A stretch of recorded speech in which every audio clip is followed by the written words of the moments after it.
In 1801, a crisis developed. A crisis is a turning point or deciding event in history.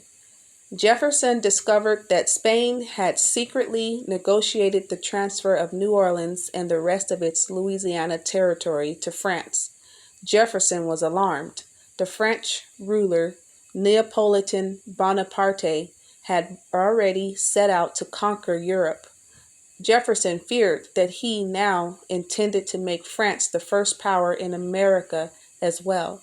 If Napoleon controlled Louisiana, the westward expansion of the United States would be blocked.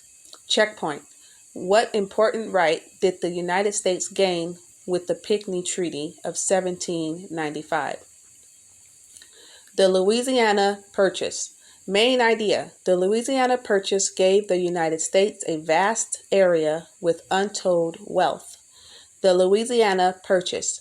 Even before the transfer of Louisiana to France took place, America's position in Louisiana was threatened. In 1802, the Spanish governor of Louisiana withdrew the right of Americans to ship their goods through New Orleans. Westerners exploded in anger. They demanded that Jefferson go to war to win back their rights. The situation was explosive. What would happen, Jefferson worried, when the French took over New Orleans? A surprise offer.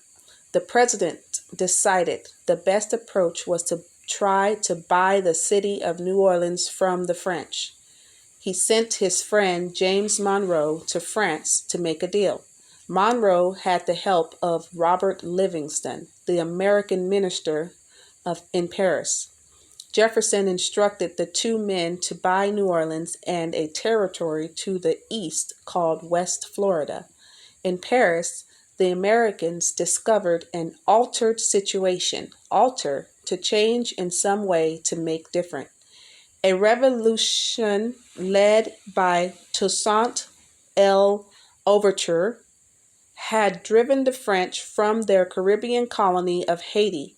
Without Haiti as a base, the French would have trouble defending Louisiana in the event of a war. At the same time, tensions between France and Britain were again on the rise. War was looming, and Napoleon needed money to support the war effort. France offered to sell the United States not only New Orleans, but the entire Louisiana territory. It would take months to get Jefferson's advice, so Livingston and Monroe agreed to buy the whole Louisiana territory for $15 million, about 4 cents an acre. This included an enormous area stretching from the Gulf of Mexico to Canada and from the Mississippi River to the Rocky Mountains. Haitian independence. Toussaint L'Ouverture, to the right, helped lead the Haitian struggle to expel the French. The Louisiana Purchase proved an amazing bargain for the United States. Its area almost doubled the size of the country. Although largely unexplored, the region clearly had millions of acres of fertile farmland and other natural resources. Ownership of Louisiana gave the United States control of the Mississippi River.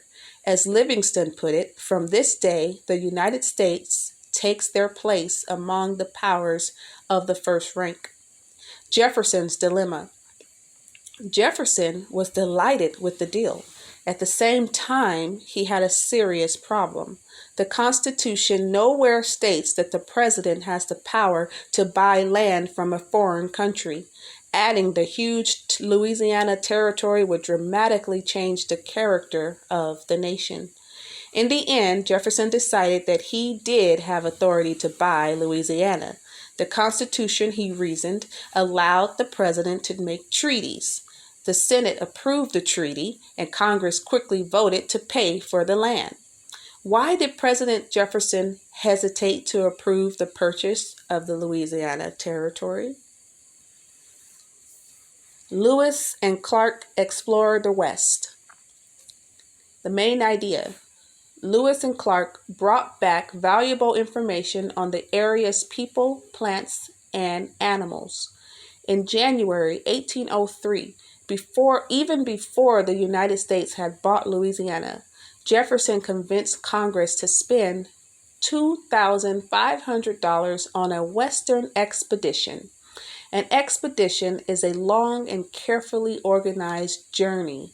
Jefferson chose Army Captain Meriwether Lewis to lead the exploration.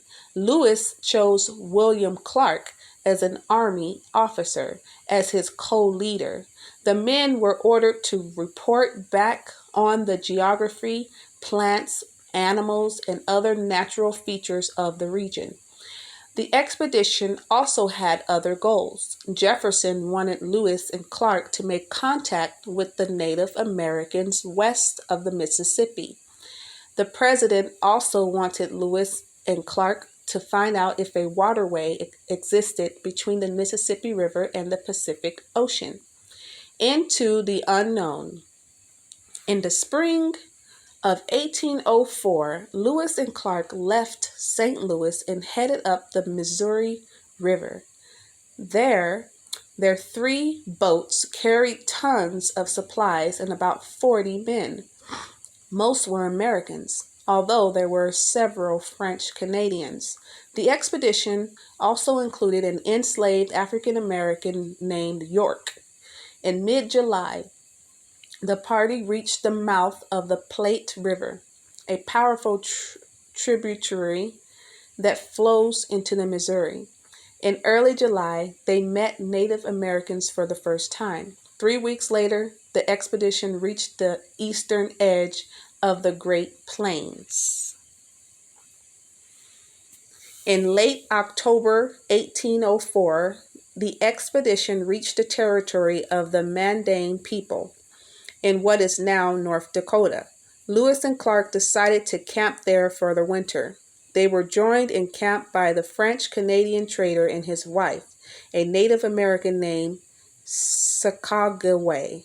She was a Shoshone who would travel with them and serve as translator. Crossing the Rockies. In April 1805, the party set out again. By summer, they were in what is now Montana. They began to climb the Rockies. By August, they had reached the Continental Divide of the Rocky Mountains. A continental divide is the place on a continent that separates river systems flowing in opposite directions. The view to the west was beautiful, but also deeply disappointing. Lewis had hoped to see a wide river that would take the group to the Pacific. Instead, all he saw were immense ranges of mountains still to the west. The next day, Lewis met a group of Shoshone warriors. When Sagaway arrived to interpret, she was astonished to see that the Shoshone chief was her brother.